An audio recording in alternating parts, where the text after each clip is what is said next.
اعوذ باللہ من الشیطان الرجیم بسم اللہ الرحمن الرحیم الیوم احل لکم الطیبات وطعام الذین اوتوا الکتاب حل لکم وطعامکم حل لهم والمحصنات من المؤمنات والمحصنات من الذین اوتوا الکتاب من قبلکم اذا آتیتموہن اجورہن محصنین غیر مسافحین ولا متخذی اخدان ومن یکفر بالایمان فقد حبط عمله وهو فی الآخرۃ من الخاسرین۔ سورۃ المائدہ آیت نمبر 5۔ الیوم آج کے دن، احل حلال کر دیا گیا ہے، لکم الطیبات تمہارے لیے پاکیزہ چیزیں، وطعام الذین اور کھانا ان لوگوں کا، اوتوا الکتاب جو اہل کتاب ہیں، حل لکم تمہارے لیے حلال ہے، وطعامکم اور تمہارا کھانا، حل لہم ان کے لیے حلال ہے۔ اہل کتاب سے مراد یہود و نصارہ کا طعام جس میں ذبیحہ بھی شامل ہے، مسلمانوں کے لیے حلال ہے، بشرطیہ انہوں نے غیر اللہ کے نام پر ذبح نہ کیا ہو اور واقعی ذبح کیا ہو، کسی چھڑی یا مشین سے سر کاٹ کر الگ کر دینا، یا سخت گرم پانی میں جانور کو ڈال کر یا بجلی کے کرنٹ سے مار دینا ذبح نہیں ہے، کیونکہ ان طریقوں سے جسم سے بہتا ہوا خون جسے دم مسفوح کہا جاتا ہے پوری طرح باہر نہیں نکلتا، جو حرام ہے، اس لیے ایسے جانور کا گوشت کھانا درست نہیں۔ اگر صحیح ذبیحہ کیا گیا ہو، یعنی صحیح طریقے سے اس کو ذبح کیا گیا ہو، تو پھر اس کا کھانا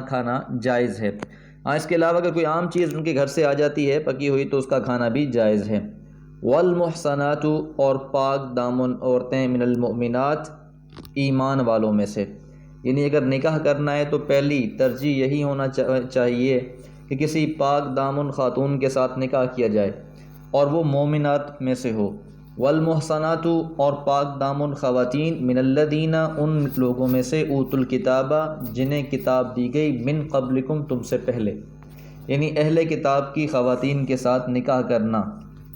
اس نکاح کرنا درست ہے، چاہے وہ اپنے دین پر قائم رہیں،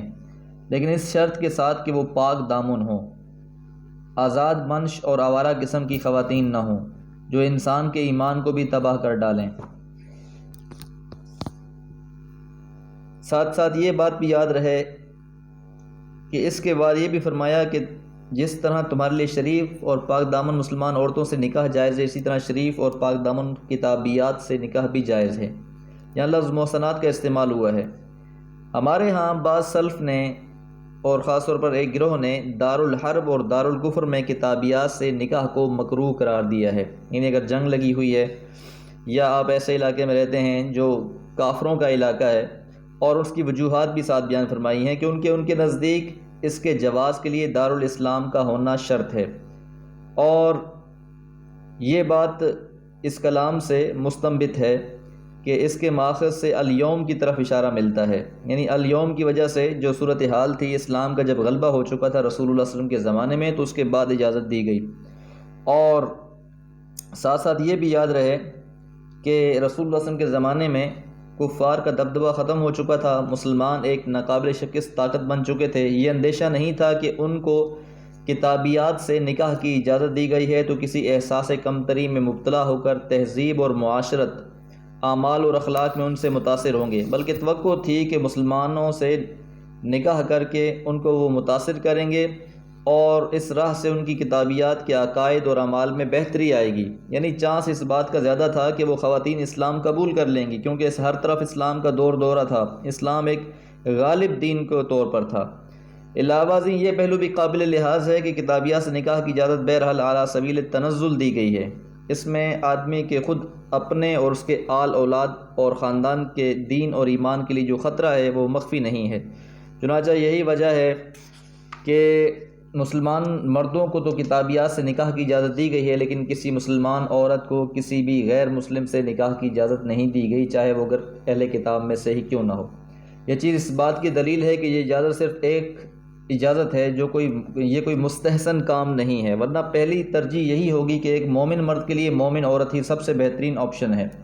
اگر ماحول اسلامی تہذیب اور معاشرت کا ہو اور آدمی کسی نیک چال چلن کی کتابیہ سے نکاح کر لے تو اس میں مذائقہ نہیں، لیکن کافرانہ ماحول میں جہاں کفر اور اہل کفر کا غلبہ ہو،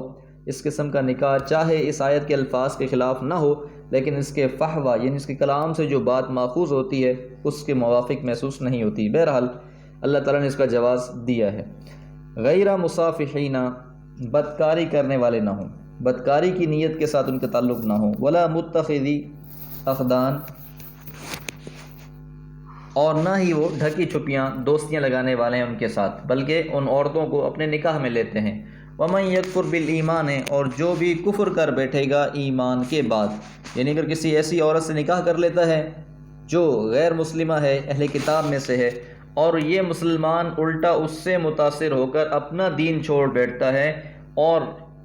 کفر اختیار کر لیتا ہے، تو اس لیے فرمایا ومن یکفر، کہ جو بھی کفر کرے گا بالایمان، ایمان کے بعد، فقد حبط عملہ، تو تحقیق اس کا عمل ضائع ہو گیا۔